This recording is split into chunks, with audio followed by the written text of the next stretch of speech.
Suit number या फिर eviction suit number या पार्टीशन सूट नंबर, जो भी आपका जिस टाइप का केस चल रहा है उसका नंबर मेंशन कर दीजिएगा।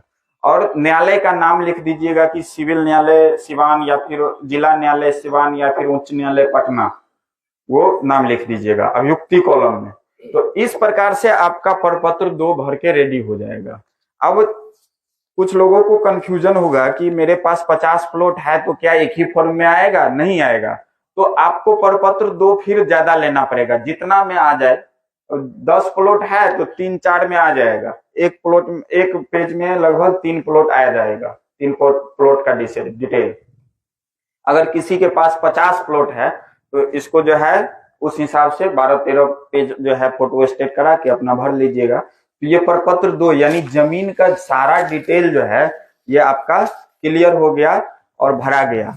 अब आता है कि खतियानी जमीन यदि भर रहे हैं तो खतियानी जमीन भर रहे हैं तो आपको जो जिनके नाम से खतियान है उनसे संबंध स्थापित करने के लिए वंशावली की जरूरत होती है। तो पहले था कि आप सरपंच साहब से बनवाइए, लेकिन विभाग देखा कि सरपंच साहब जो है, सरपंच साहब का भी अपना मजबूरी है, वो 7 दिन जो है आम सूचना निकालते हैं और फिर 7 दिन का टाइम लगता है वंशावली बनाने में। तो 7 दिन का टाइम न लगे इसके लिए विभाग बोला है कि आप एक फॉर्मेट लीजिए, 3 का 1 फॉर्मेट है। उस फॉर्मेट का नाम क्या था मालूम है ना? आपको बताए हैं, अभी बुलाए तो नहीं ना? प्रपत्र 2 था और इसका नाम है प्रपत्र 3 का 1। तो प्रपत्र 3 का 1 वंशावली से संबंधित है। अब वंशावली कैसे करना है अपने से और कैसे देना है वो बता देते हैं। और कंफ्यूज नहीं होइएगा कि सरपंच से हम पहले बना लिए तो अब क्या काम करेगा कि नहीं करेगा, वो भी करेगा। लेकिन अभी तक जो नहीं बनाए हैं कहीं से, अब उनको बनवाने की जरूरत भी नहीं है। अपना वंशावली स्वयं इस पे बना लीजिएगा, क्योंकि विभाग हम लोगों को आदेश दिया है कि स्वयं सत्यापित वंशावली भी हम लोग मानेंगे। लेकिन उनको पहले बता दीजिएगा कि अगर वो गलत पेश करते हैं वंशावली और आप बाद में आपत्ति आता है उनपे, तो उनपे कानूनी कार्रवाई की जाएगी।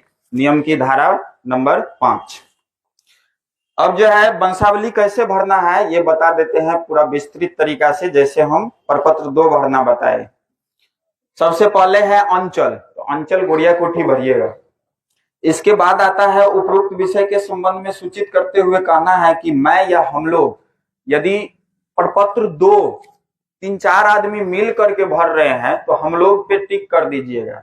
अगर एक ही आदमी प्रपत्र 2 भर रहे हैं जमीन का डिटेल, तो एक मैं पे क्लिक कीजिएगा और एक ही आदमी का नाम दीजिएगा। यहाँ पे जैसे मान के चलिए राम कुमार और पिता का नाम श्याम कुमार है, तो पहला जो है राम कुमार दीजिएगा नाम पे, और यहाँ पे उसके सामने में जो खाली स्थान है वहां पे जो है उनके पिता का नाम श्याम कुमार दीजिएगा। हो गया। अब जो है इसमें अन्य व्यक्ति का नाम नहीं देना है। जिन व्यक्ति के नाम से फॉर्म 2 भरा रहा है प्रपत्र 2, उन्हीं एक का नाम इस पे आएगा।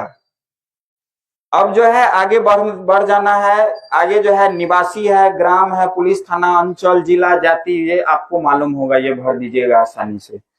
अब आता है कि भूमि जिसका विवरण प्रपत्र 2 में अंकित है, तो स्वर्गीय। अब स्वर्गीय से संबंधित है कि आपके खतियानी रैयत। खतियानी रैयत यानी जो आपके खतियान बन रहा होगा, तो खतियान उस टाइम के कैडस्ट्रल सर्वे में खतियान जो है उनका नाम आपके दादा परदादा हो या फिर उनके पिताजी हो, उनका नाम उसमें मेंशन किया गया होगा। तो उस खतियानी रैयत अभी जिंदा नहीं होंगे, हर हालत में नहीं जिंदा होंगे, तो उनको जो उनका नाम यहाँ पे स्वर्गीय में भरिएगा, भर दीजिएगा। इसके बाद जो है पिता, उनके पिता का नाम, जिनके नाम से खतियान है उनके पिता का नाम मेंशन कीजिएगा।